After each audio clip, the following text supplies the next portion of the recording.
Toujours plus d'actu sur BX1 +. Les différents gouvernements du pays ont donc conclu un accord qui doit permettre d'étendre l'usage du pass sanitaire à l'avenir. Donc le Covid Safe Ticket pourrait devenir obligatoire pour aller au restaurant ou pour faire du sport à partir du 1er octobre en région bruxelloise. Je parle encore au conditionnel parce qu'il faut attendre que le Conseil d'État donne son accord, mais on commence malgré tout à quand même avoir une idée assez précise sur la manière dont les choses vont se passer dans quelques semaines. Bonjour Sabine Rigolaï. Bonjour Fabrice, bonjour à toutes et tous.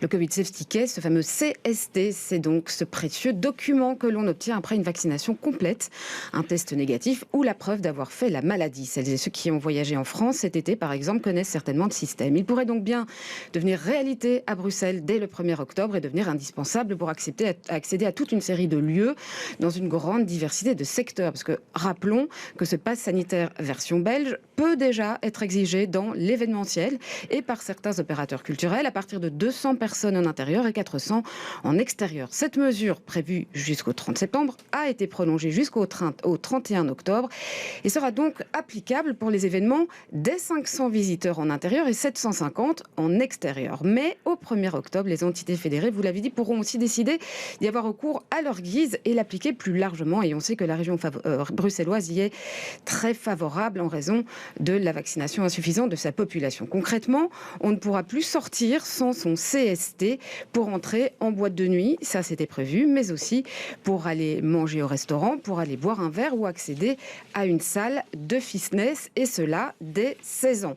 Les réactions du côté des opérateurs, elles sont contrastées. Prenons l'Horeca, qui d'abord regrette que le mécanisme n'entre pas en application en même temps sur tout le territoire belge et craint que Bruxelles ne soit pénalisée. Il doit être fédéral pour ne pas déforcer Bruxelles. Secteur, il est partagé. On a des établissements favorables, on a des établissements, des entrepreneurs qui le sont moins. Je prends les entrepreneurs qui sont en périphérie bruxelloise, dans la grande couronne de Bruxelles, où des communes néerlandophones sont à un passage piéton de l'établissement. Leur crainte, c'est de voir les clients partir vers les établissements de Flandre. Et ça, c'est la crainte de certains établissements. Et aussi la crainte de ne pas voir les gens de la périphérie venir à Bruxelles à cause du CST. Donc ça, c'est une chose. Mais évitons une fermeture. Et évitons une fermeture, ça veut dire, s'il faut en passer par le Covid Safe Ticket, il faudra bien l'accepter, quoi. À un moment donné, il faudra choisir entre restaurant fermé ou CST.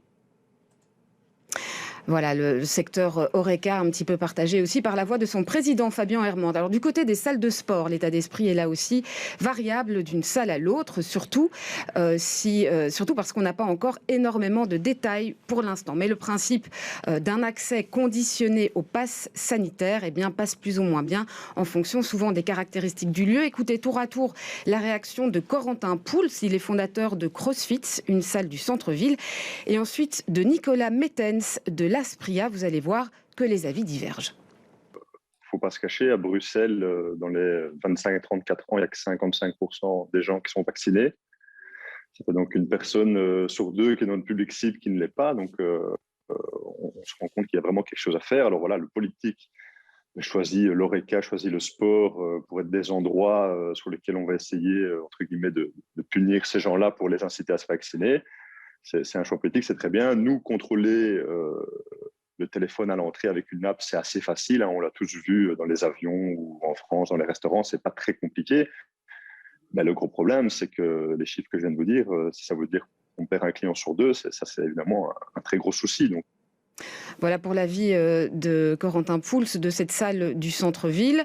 Ce n'est pas le même ressenti et le même sentiment du côté de l'Aspria, dont le responsable de communication Nicolas Mettens est plutôt favorable à l'entrée en vigueur du Covid Safe Ticket.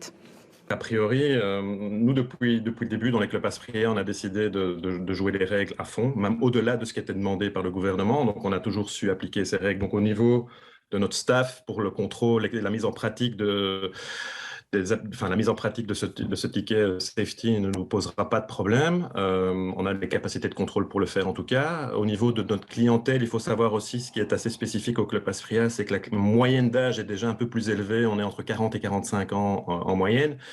Donc c'est également, selon les statistiques, la tranche d'âge qui est également la plus vaccinée. Donc je pense que la plupart de nos membres sont quand même malgré tout vaccinés.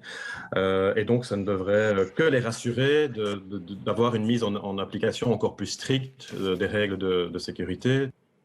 Mais on l'a dit, on n'y est pas encore non plus, ce Covid Safe Ticket. Il y a encore pas mal d'étapes à franchir avant son entrée en application. Et la première, ce sera qu'il soit acté officiellement lors du prochain Codeco dans les prochains jours.